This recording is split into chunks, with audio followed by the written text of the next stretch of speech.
বৃন্দারে তোর চুলের অবস্থা তো একেবারেই খারাপ হয়ে গেছে রে। হ্যাঁ মা, তুমি জানি কি লাগাও, কন্ডিশন এটা আমাকে লাগিয়ে দিতে পারবে? হে কি বলছে দেখো বৃন্দায়, ও এত ছোট বাচ্চাকে কেউ কন্ডিশনার দেয়? সব চুল পরে তুই একদম তুই ন্যাড়া হয়ে যাবি। তাই আমি করলাম কি, সেই রিস্ক নিলাম না, কেমিক্যাল যুক্ত কোনো কন্ডিশনারের উপরে ভরসা পেলাম না। সে আমি দেই বড় মানুষ ঠিক আছে, বাচ্চাদেরকে কেউই তোমরা দিও না, আমি সেটা বলবো। আর বাগান থেকে নিয়ে নিচ্ছি জবা ফুলের সেই কাঁচা কচি কচি পাতাগুলো, সাথে কড়িও নিয়ে নিলাম। এই দেখো কড়ি নিয়ে নিচ্ছি, পাতা নিয়ে নিচ্ছি, আর সব অনেকগুলো জবা নিয়ে নিলাম, অনেকগুলো, কারণ বিন্দার চুলটা অনেকটাই বড়, তাই সেগুলো একদম মাখা মাখা করে মেখে দেবো। চুলটা নরম করতে গেলে তো একদম পিছলা করে ফেলতে হবে চুলগুলো। তো জবাগুলো রেখে আমি আবার আমাদের ঘরের পাশেই অ্যালোভেরা গাছ বসিয়েছিলাম, সেখান থেকে একটা অ্যালোভেরার ডগা নিয়ে নিলাম। তো ভালো করে পরিষ্কার করে ধুয়ে আমি আগে জবা ফুলের ওই মঞ্জরিগুলো ফেলে ধুয়ে সব একসাথে করলাম জবাগুলো। এইবার মাঝামাঝি করে কেটে নিলাম অ্যালোভেরা। এবার জেলগুলো বার করছি, দেখেছিস এটার ভিতরে কত জেল থাকে? এগুলো কিন্তু মুখে দিলেও ভালো থাকে। দিবি মুখে? না না। কেন দিবি না কেন?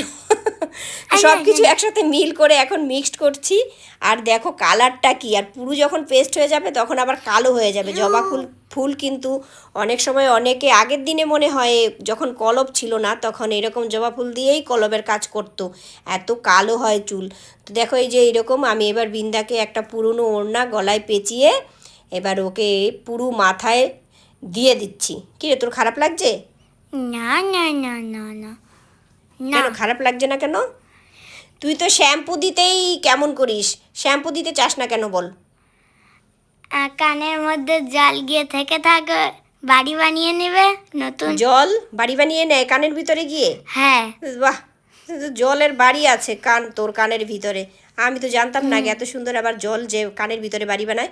তো ভালো করে মেখে আমি 15 থেকে 20 মিনিট বিন্দাকে এভাবে বসিয়ে রেখেছিলাম। এবার শ্যাম্পু করে দিচ্ছি। শ্যাম্পু করার পরে জল দিয়ে কিন্তু ভালো করে ধুয়ে নেবে, কারণ একটু পাতা পাতা ছিল, পিছলা পিছলা ছিল, তো সেইগুলো ধুয়ে নিলাম। ধুয়ে এবার বৃন্দার চান শেষ, এবার বৃন্দার চুল শুকাবে। বৃন্দা মনে করছে এত বড়ই চুল, কি রে তোর চুল এত বড়? না কিন্তু ওইরকম নিচু করলে মনে হয় অনেক বড়, আর নিচু করে তারপরে হাত দিয়ে দেখে পিছন দিয়ে এত বড় হয়ে গেছে। বৃন্দা চুলটা শুকিয়ে নিল, ঝেড়ে নিচ্ছে, কারণ পাতাগুলো যে পেস্ট করেছিলাম পাতাগুলো মাথায় একটু লেগে লেগে ছিল, সেগুলো এবার সব ঝেড়ে গেল। আমি চিরুনিও করে দিয়েছিলাম, বৃন্দাও ঝাড়লো। কিরে ভাল লাগছে? চুলটা কেমন লাগছে বল? ওয়াও, क्या অসম।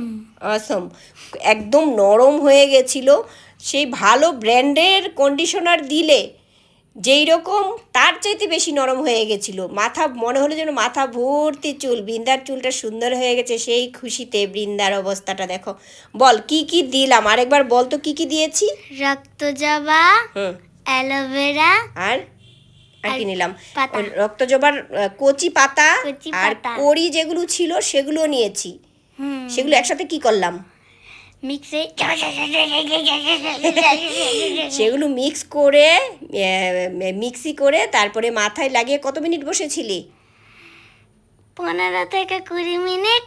আচ্ছা, 15 থেকে 20 মিনিট বসেছিল। তারপরে ভালো করে চুলটা ধুয়ে শ্যাম্পু দিয়ে ধুলাম। তারপরে এই যে এখন দেখছো চুলে এইরকম এত পরিবর্তন, এত সুন্দর নরম হয়ে গেছিলো। বৃন্দা সেদিন সারাদিন মাথার থেকে আর হাত সরায়নি, আর চুল বাঁধতেও দেয়নি, বলেছিল এত সুন্দর সিল্কি চুল আমার আবার করে দেবে।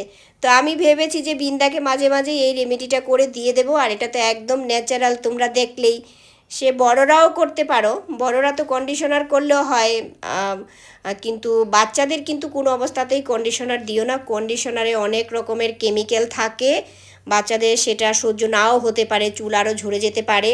তাই যদি কারো বাচ্চার চুল এইরকম রুক্ষ রুক্ষ মনে হয় তাহলে হাতে বানিয়ে দিয়ে নিও। সবাইকে টাটা বলো।